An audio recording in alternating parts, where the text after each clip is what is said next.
I have determined that it is time to officially recognize Jerusalem as the capital of Israel. While previous presidents have made this a major campaign promise, they failed to deliver. Today, I am delivering. Clinton promised to do it. Bush promised to do it. Obama promised to do it. Trump actually did it. And it took a lot of guts to make this move. Much of the Islamic world is warning of severe unrest, and some are even calling for bloodshed in retaliation for that move, just as the administration tries to revive the Mideast peace process. Who better to tell us what this all means than former Secretary of Defense Don Rumsfeld? He's the author of a new memoir of his time in the Ford administration called When the Center Held, Gerald Ford and the Rescue of the American Presidency.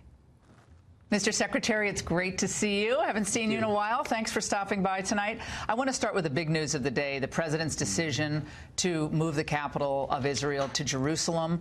Why is everybody so upset about the timing, given the fact that this has basically been on the books since 1995 with huge bipartisan support? Most presidents, all the presidents I can think of, said that they were going to do it, and they didn't.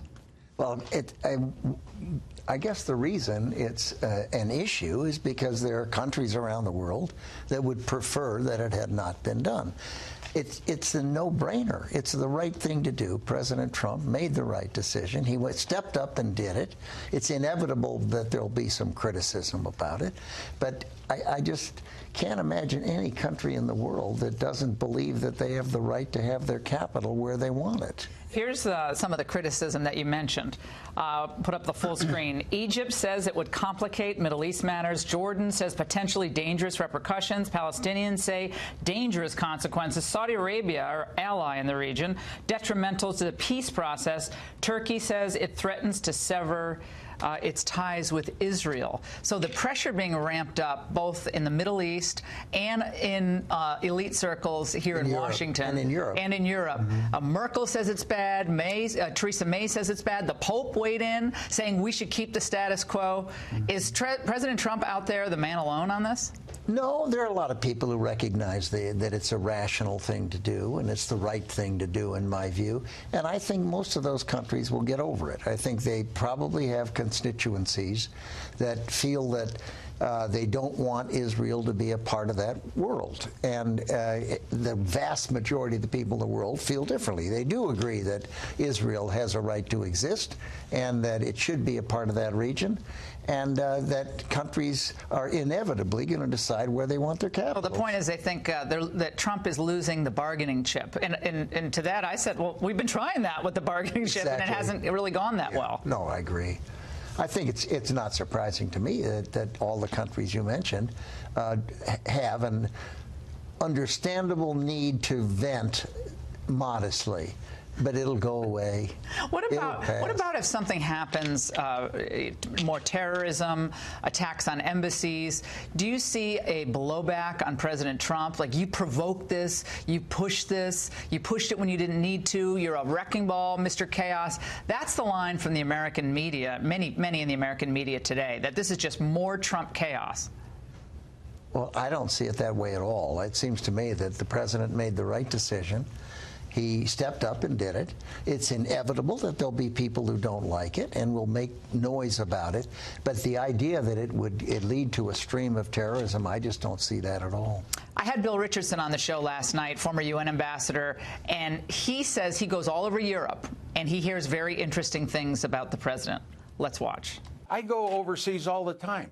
You know what they ask me, Laura? They say, why is President Trump leaving growing the American Agreement? economy? Why is he negative on the Trans-Pacific Partnership? Because it kills American jobs. Why does he want to pull out of NATO? Internationally, I travel all the time. Bill, we are getting the European elites criticized by everybody. The president's not popular, Mr. Secretary. He's not a popular leader. And Obama was the rock star. Clinton was the rock star. And now we have this guy Trump and Richardson and company, the elites here. It's ruining our image around the world. Well, that's just not true. The idea that the behavior or the conduct or the decisions or the positions being taken by the President of the United States are ruining our image around the world, I think is a massive overstatement.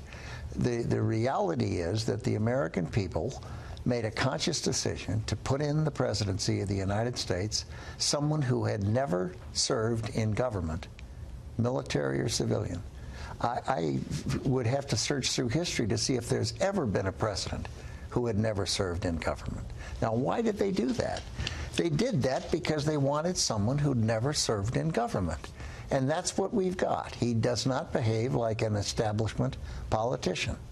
And that is hard for establishment politicians and establishment media to accept, because it's not the normal behavior of a seasoned politician who's the president. Is part of it that these elites, both in media and in politics, were so taken off guard and so embarrassed by the win of Trump? Because he took them on personally, he took them on substantively, he shattered all the perceptions of how you have to run a campaign. They were all left flat-footed. Yeah, and no one thought he'd win also. I mean, that's embarrassing. But the American people decided they wanted to roll the dice and put someone in that office who came from a different approach, with a different approach, and they got one.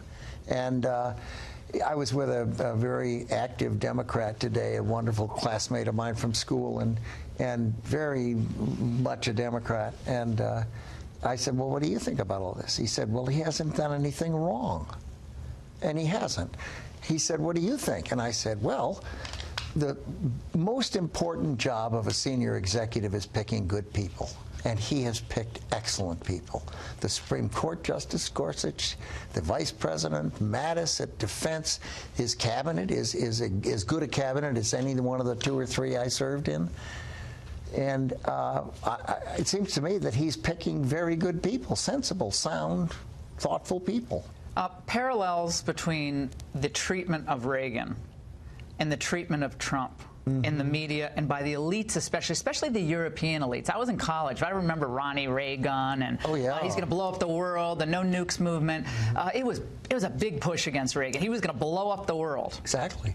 And he was, the society, the elites in the society were dismissive of Reagan and didn't believe a movie actor and Bedtime with Bonzo could do the job.